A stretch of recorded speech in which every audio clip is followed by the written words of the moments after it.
Hello, everyone. My name is Sherry Kim, and I am the Artistic Director of the Piano Star International Competition. And welcome to our second grand final show of this evening, and we will be featuring Group C performers.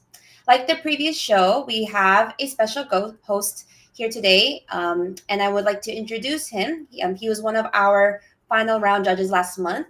He is also the Klipsch Artist in Residence Chair and Chair of Piano at University of Central Arkansas.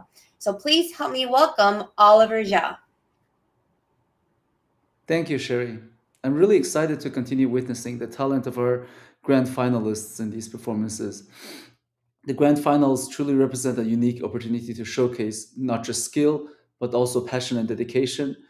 And after the wonderful performances we heard earlier, I'm really looking forward to hearing the remaining performances from our Group C finalists. Awesome. So we are going to go over the adjudication rules again, like in the previous show, so that everyone here, anyone who's joining us for the first time, can hear what our rules are.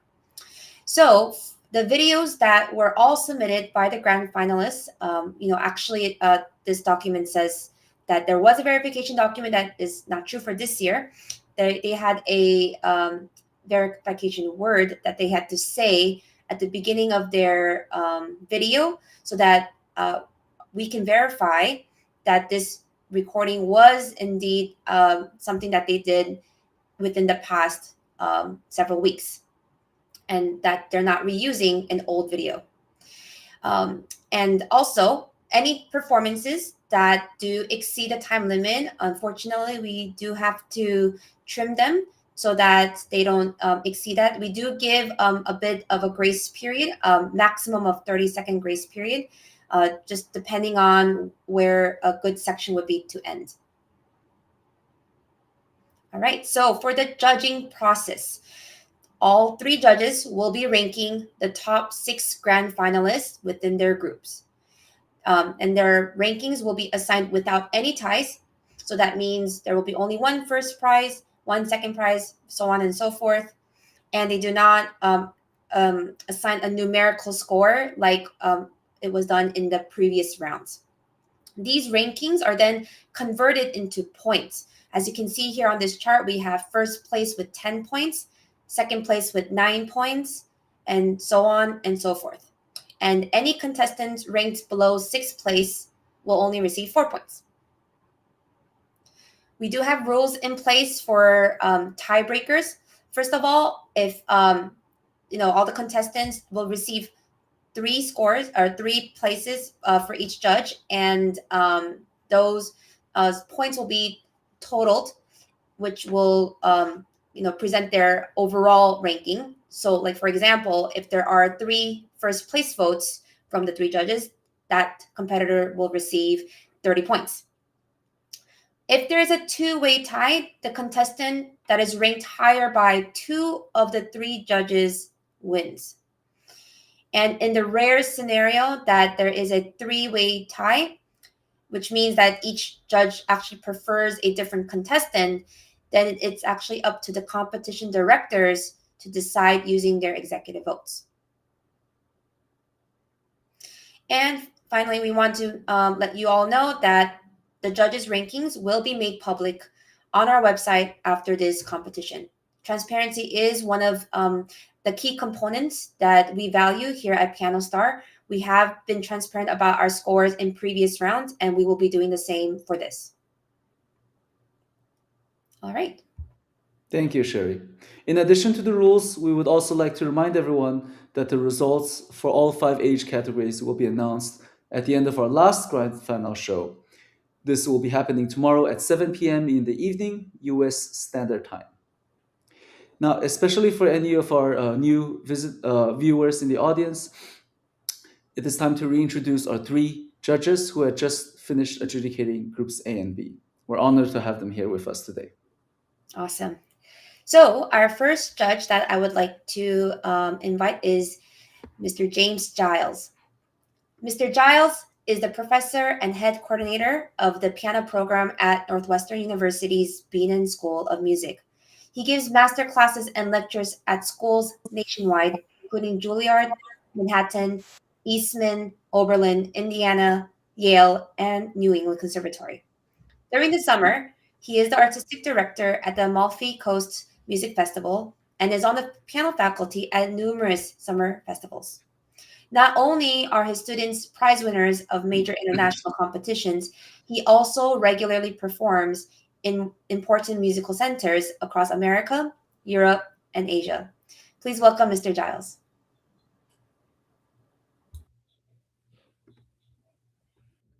Our second judge today is Olga Kern. Ms. Kern is on the piano faculty at the Manhattan School of Music and is the founder and artistic director of the Olga Kern International Piano Competition. In 2001, she was the gold medalist at the Van Cliburn International Piano Competition, the only woman in the last 50 years to win gold. She continues to regularly perform with prominent orchestras across the US and in other countries. In 2023 to 2024, she performed Rachmaninoff's 4 piano concerti, as well as the Rhapsody on a theme of Paganini, with the Austin Symphony and with the Virginia Symphony. She appeared with the Czech Philharmonic on a nationwide telecast and toured South Africa and Asia. Please join me in welcoming Ms. Olga Kern.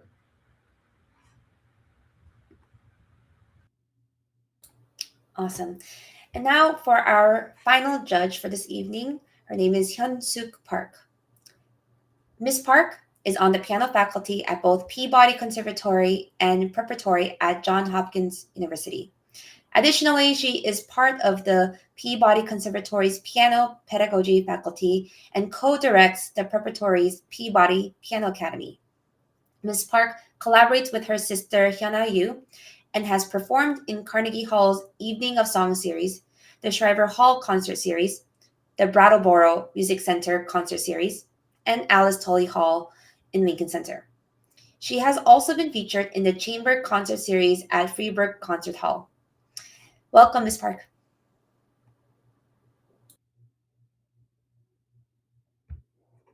All right, now that we've introduced our wonderful judges, let's begin the performances of Group C.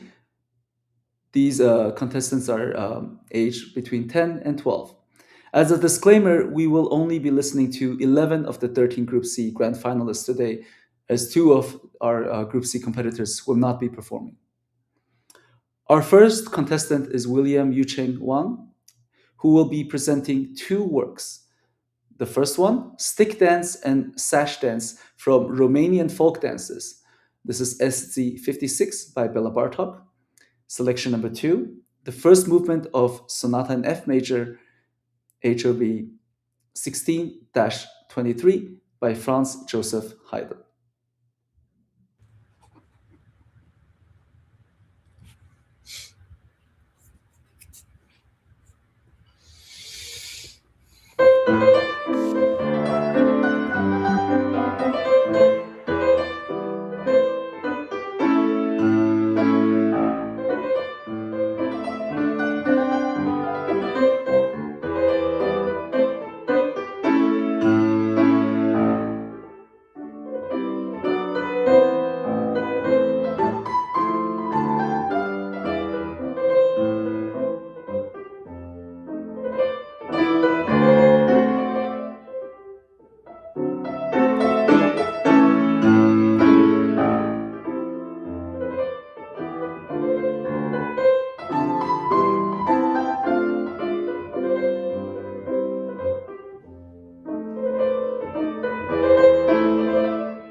Thank you, William, for your performance.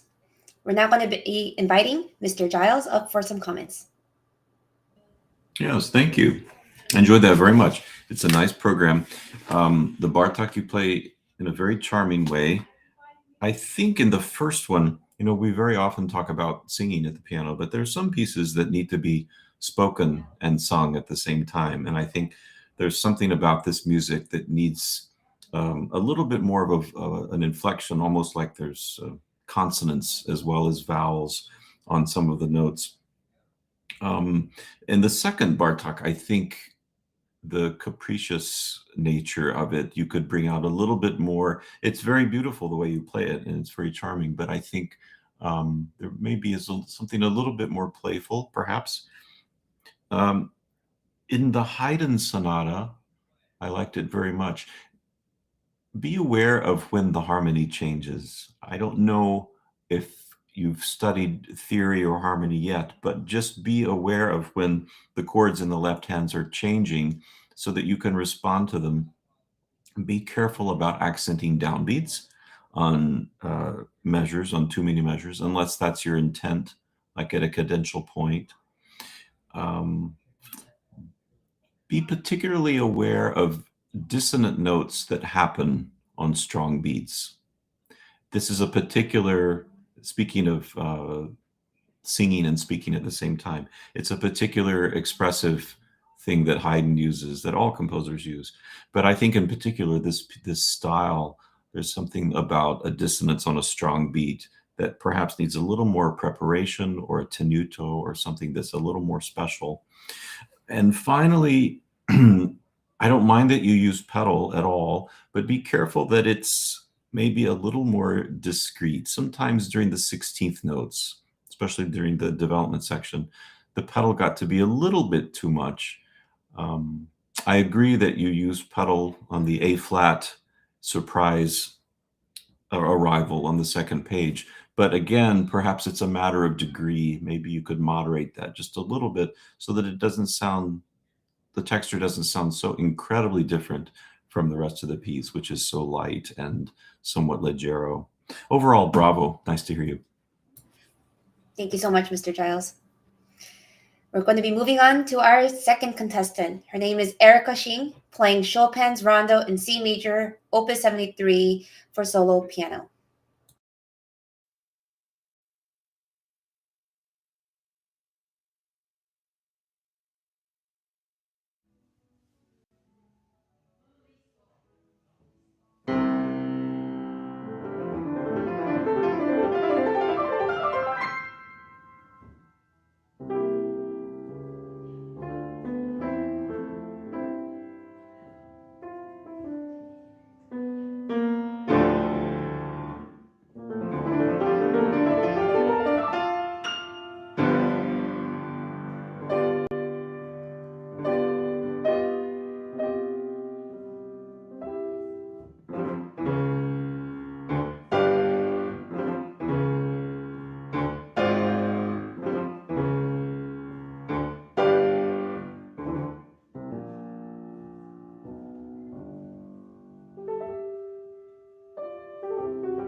Thank you for your performance, Erica.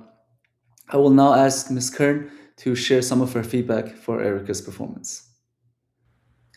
Erica, bravo. Wonderful playing. And it's flowing, it's beautiful. Performance, I would only say that, of course, we need to sing at the piano. And it's very important here also to, even when you play all these fast passages, just to make sure that you are still singing every note is so delicious here. And just make sure that it's not just playing. Sometimes I feel like it's a little bit metrical.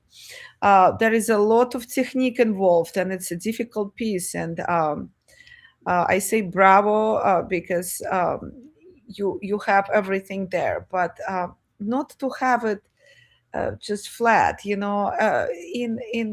Chopin's music, voice is so important. So try to sing everything, and voice is always. It's never when we sing. It's never flat. It's always different. Even when we talk, it's different. So a lot of waves, a lot of breathing, a lot of rubatos. So I was a little bit missing this, and also even though the pedal was wonderful, I felt that there is a lot of little parts.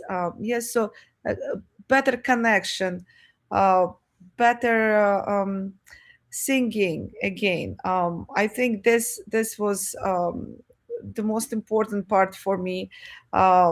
Contrasts, and when we sing, it's always contrasts. Yes, more softer sound, because in many places it was a little bit similar. So just be careful with this. Otherwise, it was very exciting, wonderful performance. Thank you so much.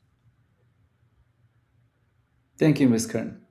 Our next contestant number 3, is Alvina Jinshi Chen, who will be playing the first movement of Beethoven's Sonata in E flat major, Opus 27, number 1.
Thank you, Alvina, for your performance.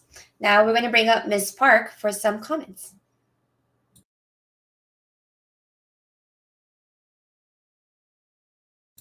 Sorry, hold on one second. You're muted right now. My apologies.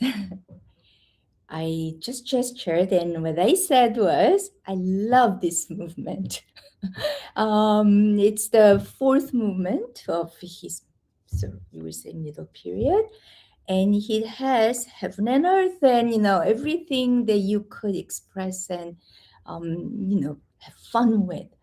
There are a lot of good things you started. Your articulations, you keep it quite consistent between what's marked.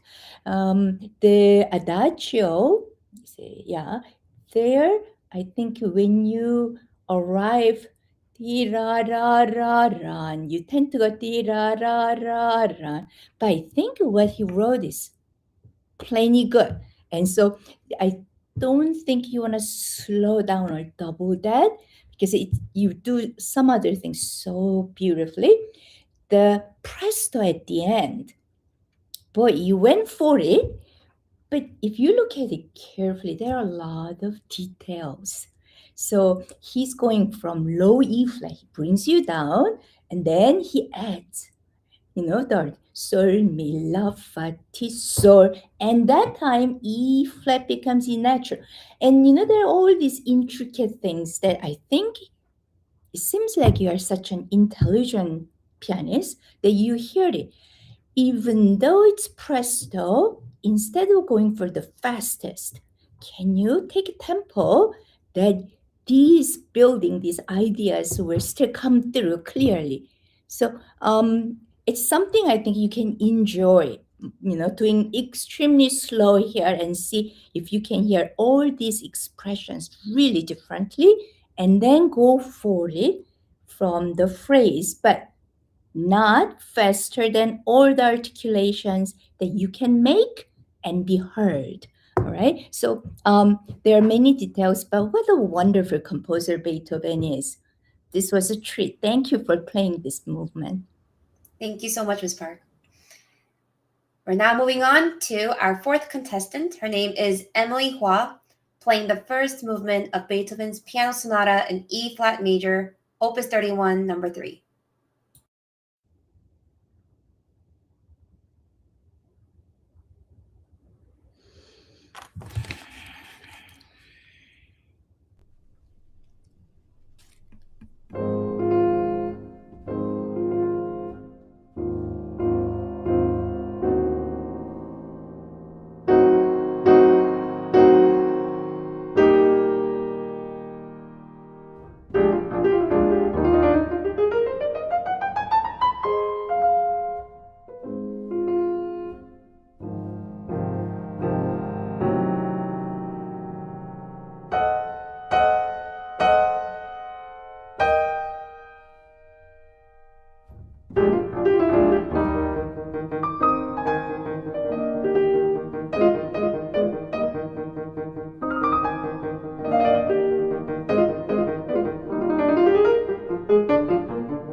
Thank you, Emily. I will now ask Mr. Giles back to share his thoughts on Emily's playing.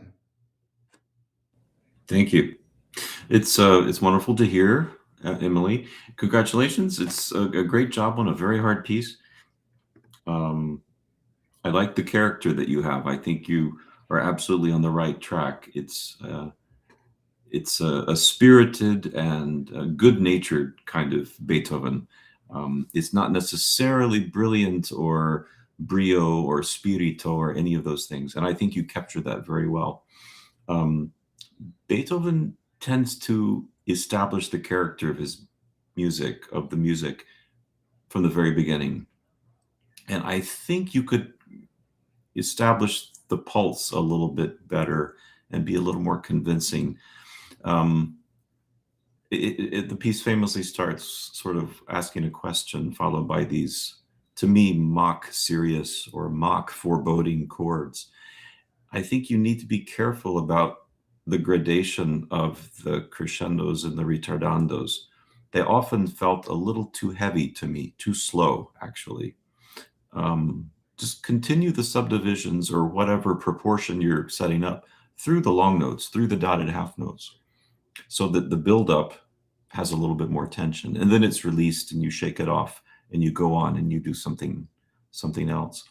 I like the way something's always seems to be happening in your playing. You're always doing some kind of shapes, inflections, which is great. Be careful that there aren't too many little shapes, too many small inflections, which create that kind of, unless that's what you want. But sometimes it felt like the phraseology was a little bit stuttered, a little bit less than fluid if you do too many. But having said that, I'm very glad that you are responding to the music that way. It's much better than the alternative, which would be to do nothing. So bravo on that. Yeah, I think the main thing it might be a good exercise just to remind yourself what it feels like to play with an absolutely steady pulse, because I think the rhythm of this piece, as in so much of Beethoven, is so vital. And now that you have the character and you have it inside you and you know how you want to play it, just make sure that you maybe go back and remind yourself what it feels like to play with this kind of inner pulse. Okay? Bravo. Nice to hear you. Thank you, Mr. Giles. Our next contestant, competitor number 5, is Lexi Kui, who will be playing Mendelssohn's Rondo Capriccioso, Opus 14.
Thank you, Lexi, for your performance.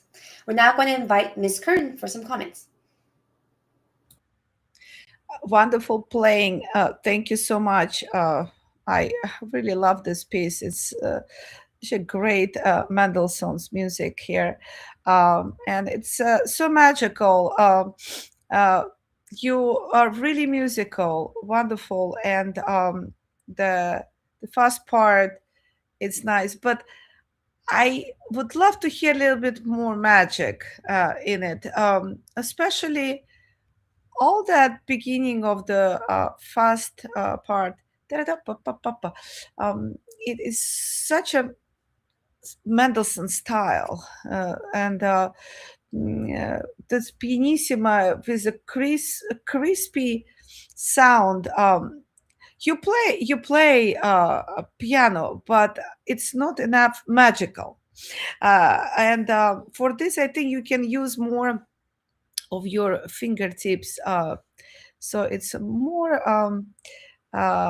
brilliant. And even in the very, very soft, very pianissimo parts, if you're working with your fingertips, you can achieve a really incredible crispy sound, magical sound. And here I would love to hear that a little bit more. Also, I feel that you're playing beautifully, as I said, very musical, and then the second theme of the first part, the fast part, nice singing, but a lot of rubatos, and he's not really writing a lot of ritenutos. You're just doing maybe a little bit too much, and the line of this capriccioso, it needs to go, go, go. Yes, with the different moods, but it is going all the time. It's never stopping. I felt that you take some of the rubatos a little bit too many times. In the beginning, it is possible, and it is really beautiful, and you captured that character very good. But I think all the second part, you need to a little bit flow more, as a really magical, um, different world. So I would recommend you not to stop that much. So it really has a big, wonderful line, and it's just so crispy. As I said, this, if you will just do that, magical fingertips, I think this will be it will bring you even on a different level of playing. But in general, it was a really wonderful, exciting, and I enjoyed it very much. Thank you. Great. Thank you so much, Ms. Kern. Our sixth contestant is Evie Batla playing two pieces. The first one is J.S. Bach's Invention number 14 in B flat major. And the second piece is Aaron Copland's The Cat and the Mouse.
Thank you, Evie. I will now ask Ms. Park to share with us some of her insights for your performance. Thank you, Evie. What a fun piece Copland is. And then to be followed by Bach that you played so lyrically and with a lot of care. So it was a beautiful performance.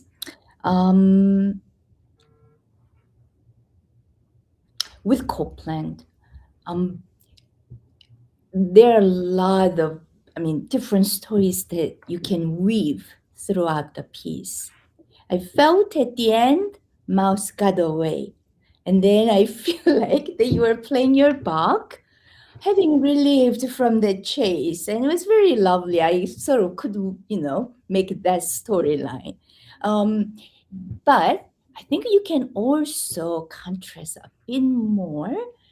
So for Bach, I like that you are thinking this as two melodies, but perhaps we can hear two voices better if they can have a little bit more clear articulations given for different note values. It doesn't need to be staccato, but I think you can play with that idea so that I can hear that you are making conversation, but maybe they can be more distinct voices and the way that they converse. So another thing about this is it has a lot of daga daga da, daga daga da, right? And I think that daga daga da, ram pa pip.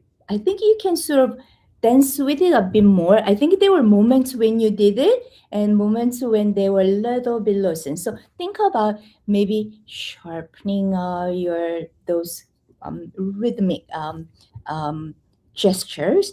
I also liked a lot of your Copland, but when with this, there's a tale probably you have made out of this.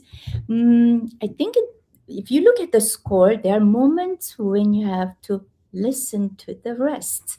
And I think you can enjoy that more. And perhaps it will help you to really make the ends and beginning of your the melodic lines and harmonies a little bit clearer, because I think it's really fun and it's a really good start. But I think there are some more definition and clarifying and that you can do. So enjoy, keep working on it. I hope you can share these two pieces with more people, okay, and grow from it. Thank you. Wonderful. Thank you, Ms. Park.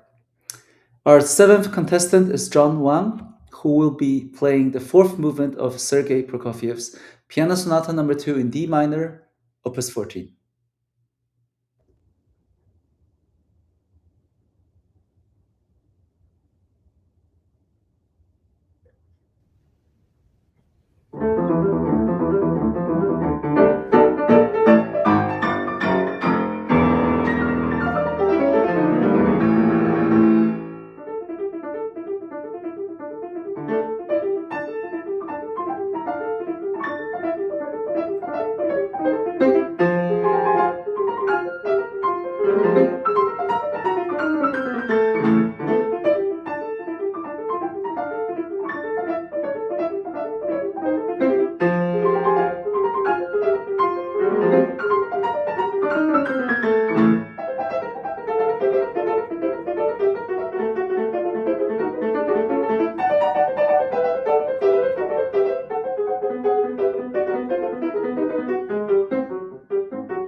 Awesome. Thank you so much, John. We're going to invite Mr. Giles up for some comments now. Yeah, thank you. Nice to hear you play. I think there's a lot of different material in the piece, and most of it requires a real rhythmic incisiveness and a real, not just a steady pulse, but a sense of rhythmicity, of really feeling the beat and feeling that it's not necessarily rushing, but it's staying in tempo. I think throughout that whole middle section where you're playing the C sharps over and over and over again, you want to make sure that you're keeping up the intensity of the pulse so that when it finally resolves to the D, it feels like the punchline of a joke, finally, that's been said. The second idea, which goes into 2/4, I believe that needs a sharper change of character. I think one of the things that you could use better to your advantage is just dynamic contrasts. A lot of the subito dynamics, both piano and forte, could come through a little more vividly. Perhaps you are sort of eliding everything a little bit more, and there are several moments where I think the music interrupts itself, or it'll trail off into something that's unexpectedly soft. But I think in a lot of cases, the dynamics will really communicate the character of the passage that you're in. So you could just think about characterizing those a little more clearly now that you are getting more comfortable with the notes. There's that tricky place towards the end of the movement where he's layering all of the different themes together. I think you probably need some pedal to hold the sustained notes in the middle, because I wasn't quite sure that you were listening for that theme, which is very difficult to bring out. But bravo, congratulations, and keep up the good work. Thank you so much, Mr. Giles. We'll be moving on to our 8th contestant now.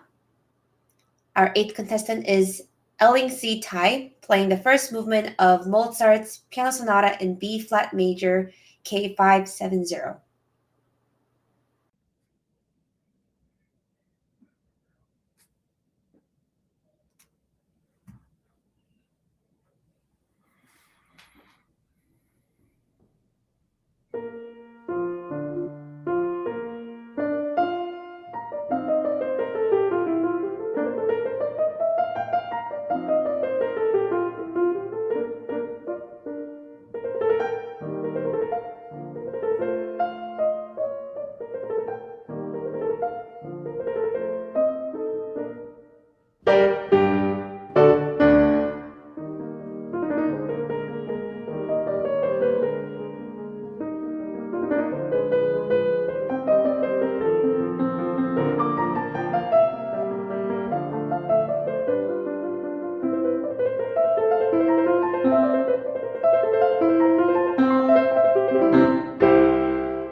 Thank you, Eileen.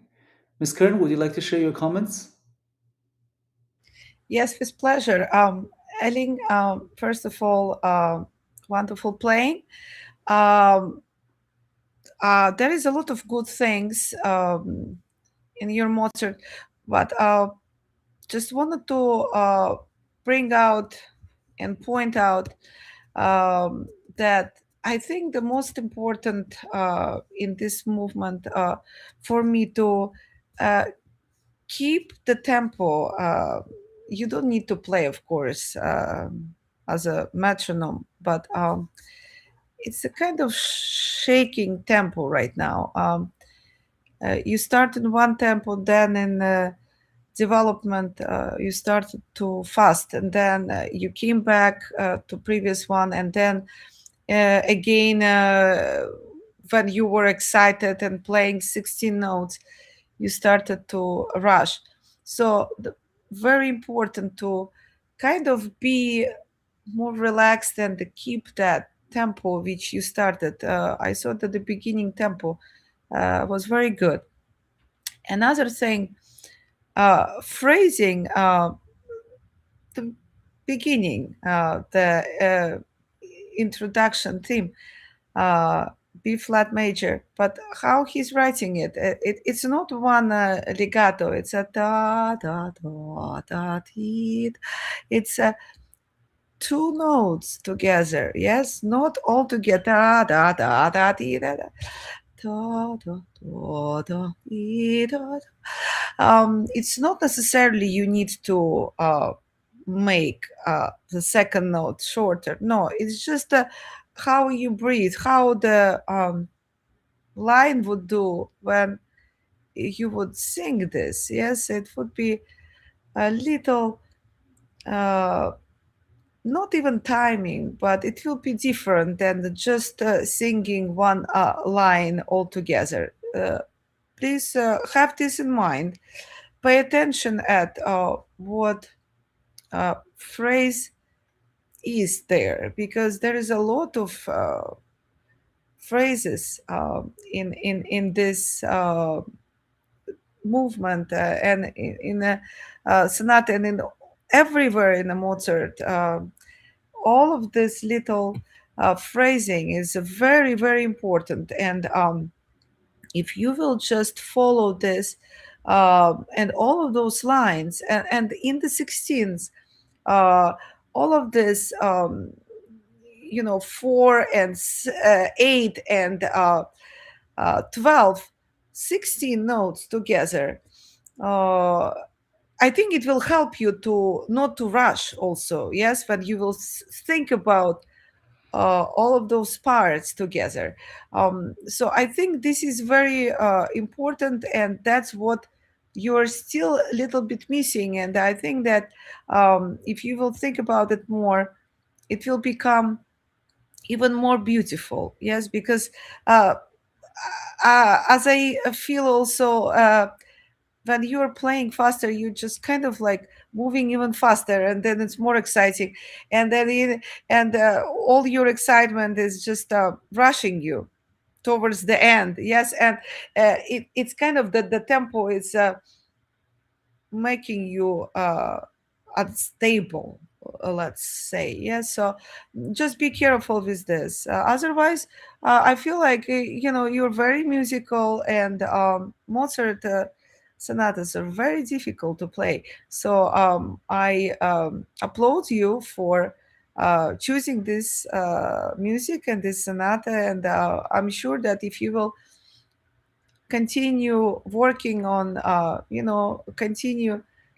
we continue working all our lives. So I'm sure that you will achieve exactly the right Mozart, the line and the sound and everything together.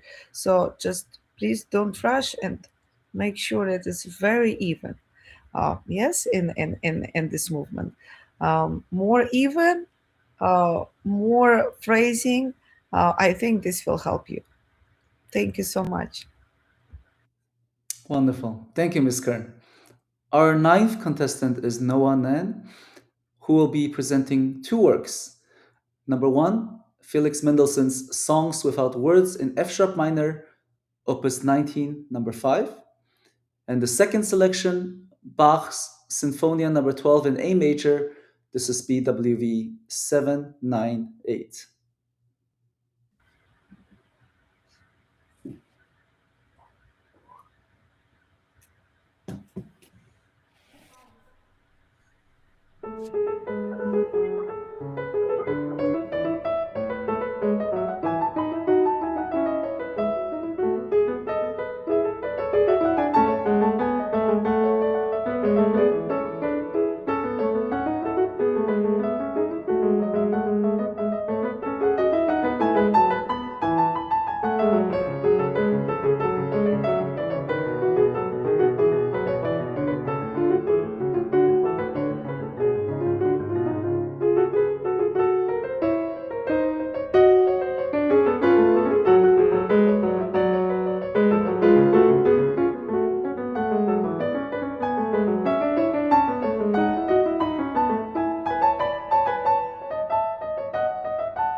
Thank you, Noah, for your performance.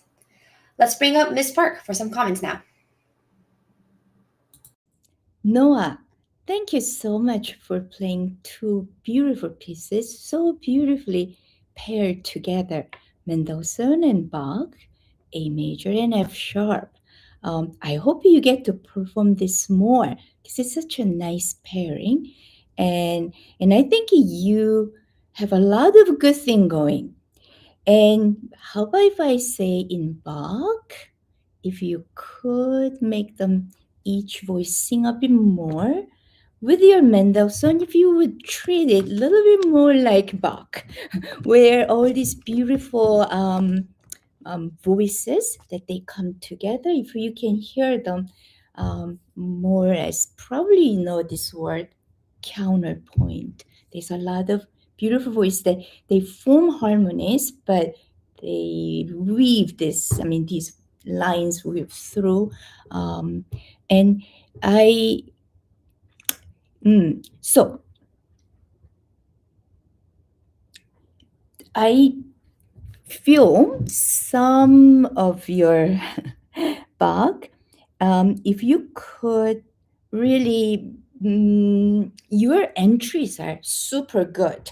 I mean, I can hear entries of your in these three voices, but as they go, when you have sequences, you know, sequences are really fun because it's same melodic, same rhythmic, but you know, you get to hear different harmonies.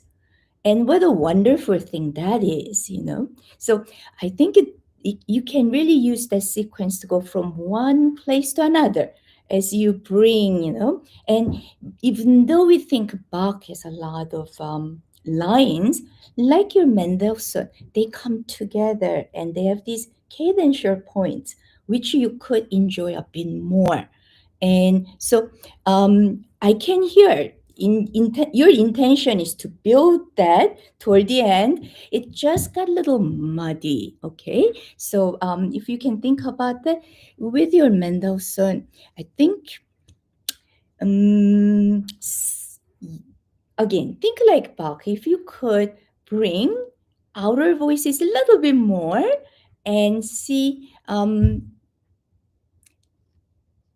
if a pedal could be a little bit more sensitive to put your ear in your room wherever you play, one ear on one side of the ceiling, another ear the other side of the ceiling, and see if they hear what you are playing.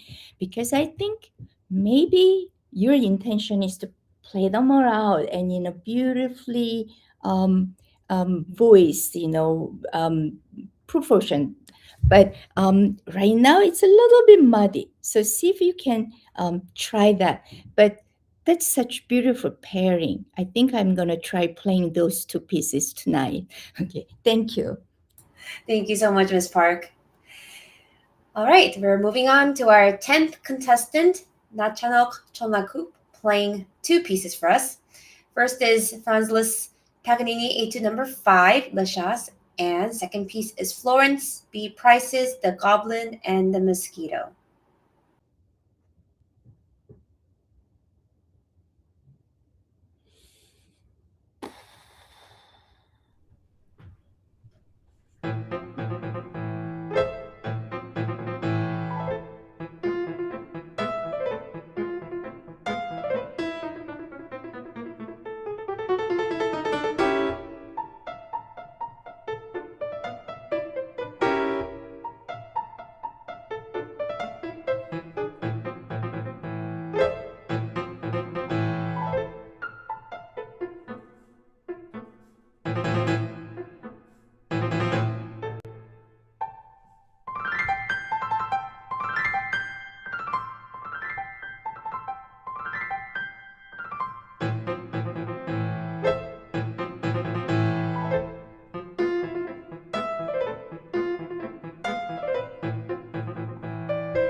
Thank you, Natchanok.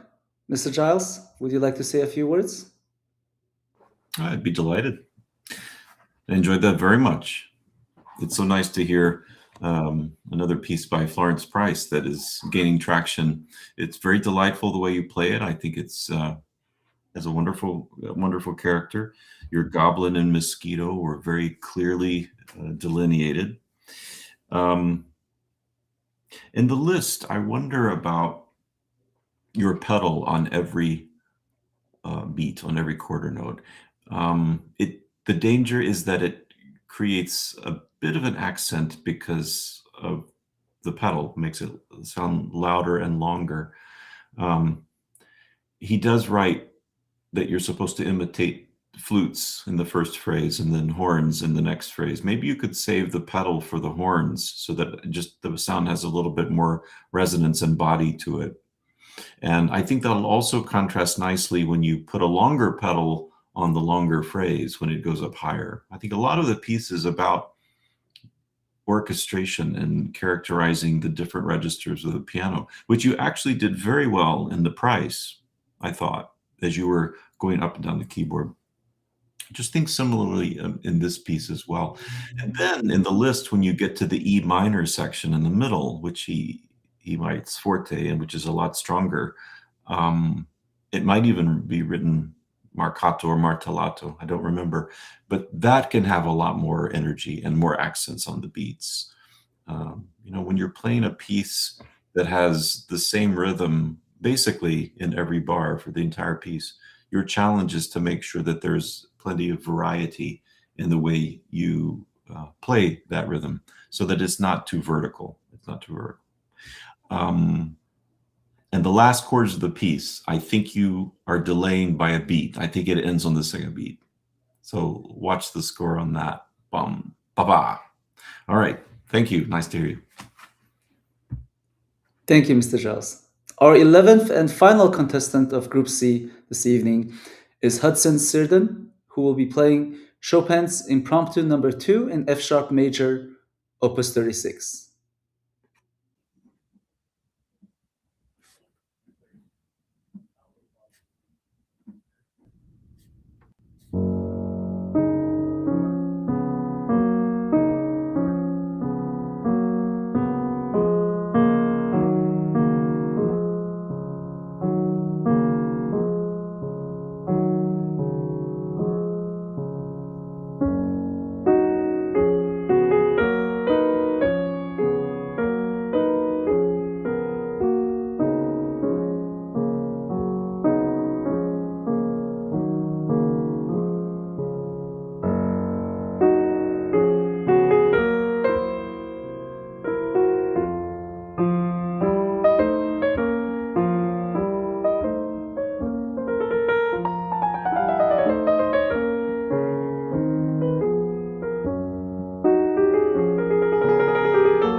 Thank you, Hudson.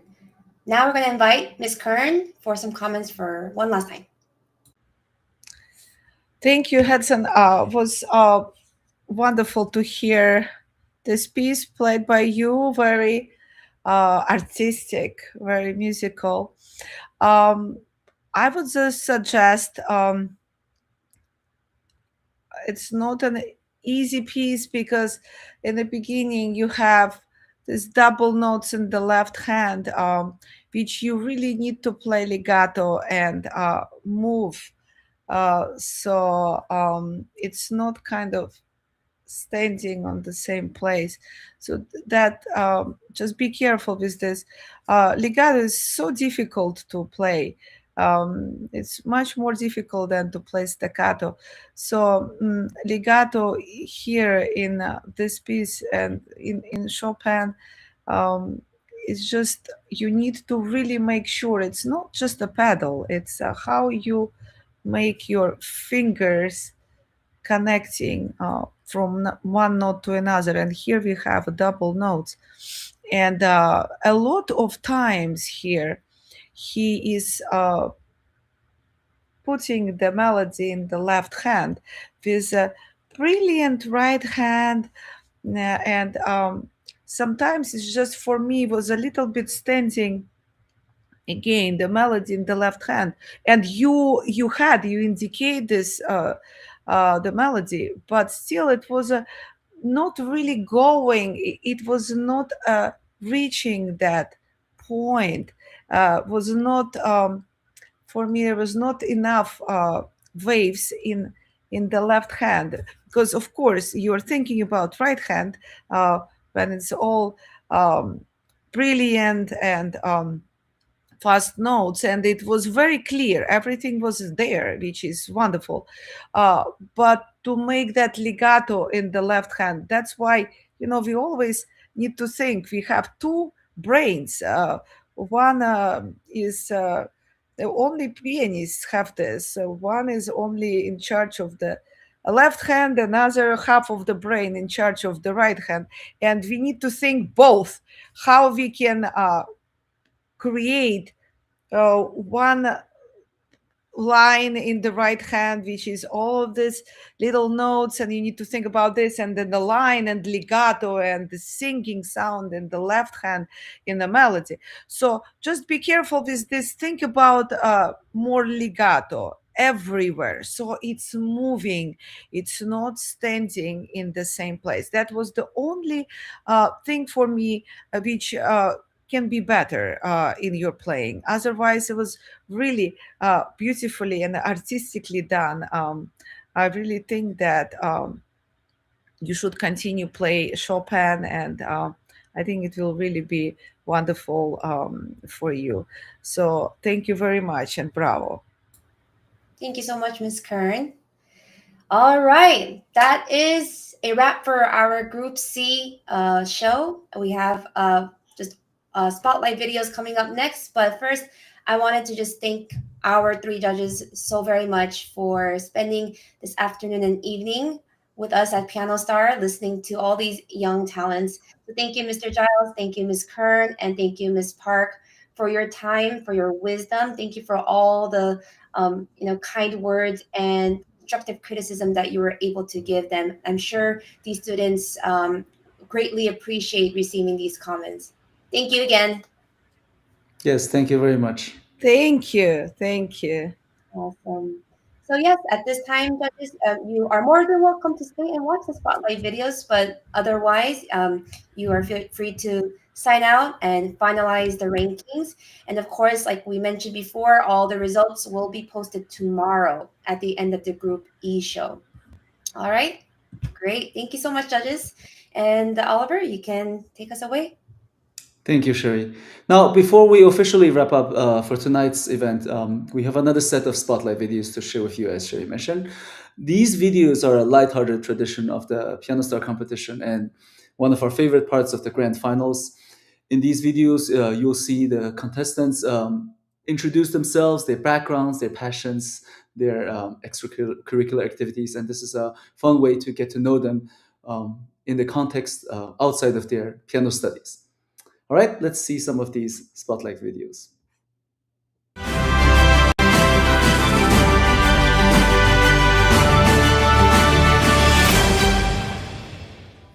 Hi everyone, my name is Lexi, I'm 11 and I live in New Jersey.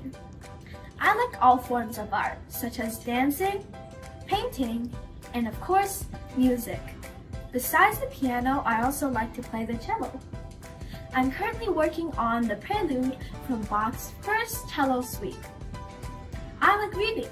Here are some of my favorite series: Percy Jackson, Harry Potter, and The Hunger Games. My favorite subjects in school are math and science. I'm in my school's math team. Thank you, and I hope you enjoy my playing. Bye! Hi, my name is Erica Singh and I'm 10 years old. Other than the piano, I enjoy reading, playing with friends, playing tennis, and going on vacation. This year was a major breakthrough. I learned how to solve a Rubik's Cube in about 1 minute. But I'm improving. I also got a major role in The Lion King as Timon at my school, as a graduation performance from 5th grade, and we will perform it in January. I also love reading. Some of my favorite books recently is the Spy School series and the books written by Gordon Corman. He is one of my favorite authors because he has a sense of humor and suspense in the book, making it enjoyable to read. Lastly, I enjoy playing tennis and jump roping at recess with my friends. Have a Merry Christmas! Bye! Hi, my name is Elaine Tai and I am 10 years old. I am a 5th grader at Indian Hill School from Homedale, New Jersey.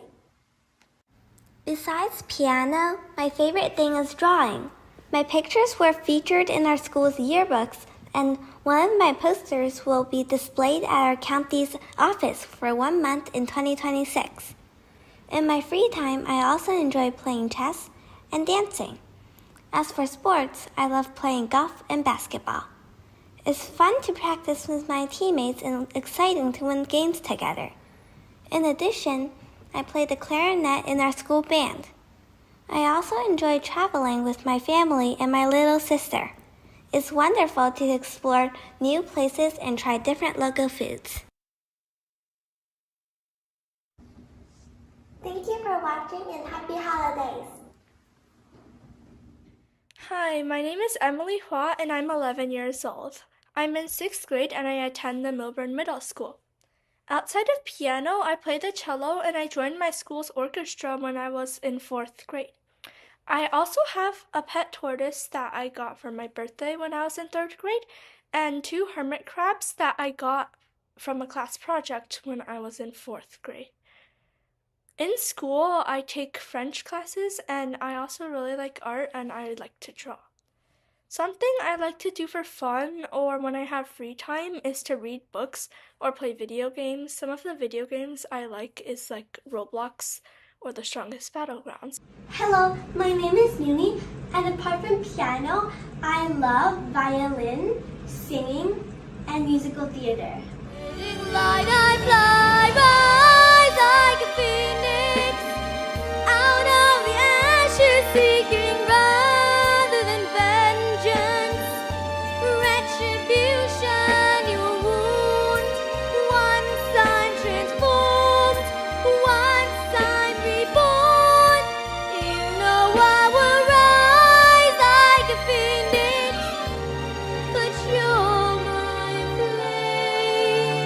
Mr. Grumpy Gills, life's full of little spills. Don't throw your fins up in disgust. Oh, what's the use of floating there, not going anywhere? Switch your tail and dive on in and trust that if you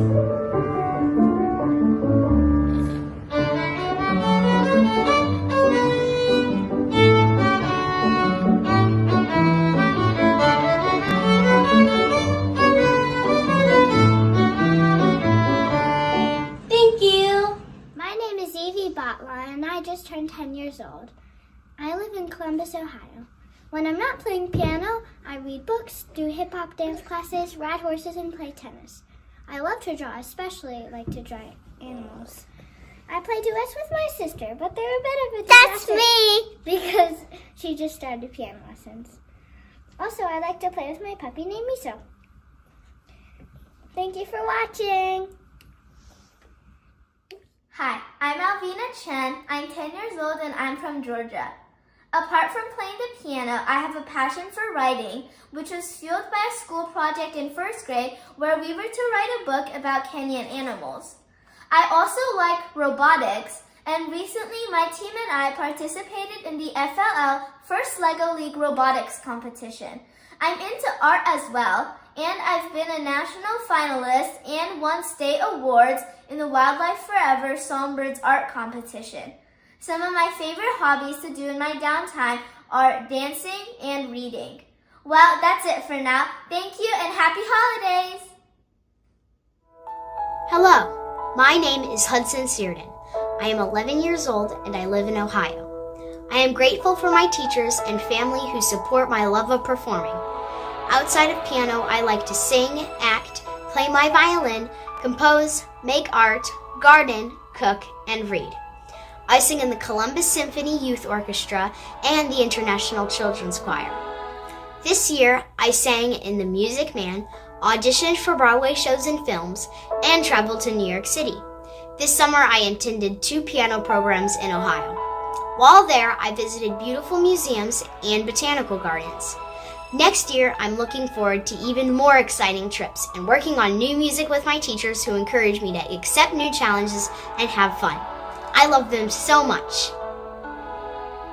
And I am 11 years old from the United States of America. I'm very glad to be a grand finalist for the Piano Star competition. I enjoy playing the piano and sharing my music with others. Other than piano, I love to play golf. Golf is a very fun sport. It helps me make a lot of friends, and I enjoy visiting different places and playing at different golf courses.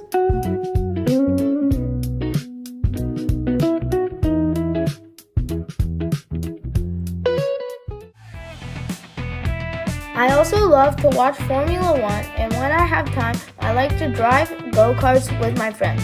I like the feeling of the mix of the speed and the energy. I hope you enjoy my music, and thank you for watching. Hello, my name is William Wong. I'm currently a 7th grade student in Florida. Some things I enjoy other than piano is being a competitive swimmer. My favorite stroke in swimming is freestyle. I also enjoy composing. I love roller coasters. I'm a big fan of Universal and Disney. I also love to eat sushi. For Christmas, I'm thinking of getting a dog. I want my dog's name to be Sushi because I love sushi. Merry Christmas and Happy New Year.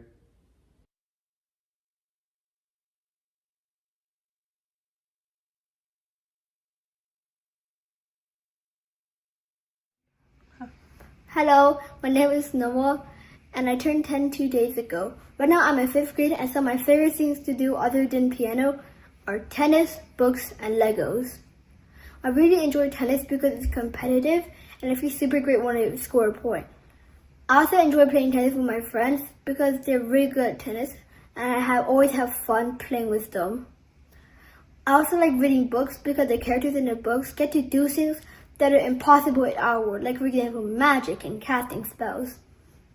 I enjoy building Legos because when I finally finish building a huge one, it looks super cool and I feel great about myself for finishing my Lego set. Some of my favorite Lego sets are my Lego rocket ship and my Lego roller coaster. Thank you for watching my spotlight video, and I hope you enjoy my grand final performance. Awesome. Thank you so much, everyone, for sending us your amazing spotlight videos. It is really such a treat to see your other side of being a performer, and you guys all have such interesting and fun lives. And yeah, I think it's just really great to see that you guys really do have a life outside of piano. So thank you again for sharing us a little bit about your lives. But anyways, we have now come to an end with this show, and we're very much excited to see what we're gonna have tomorrow with the next two shows.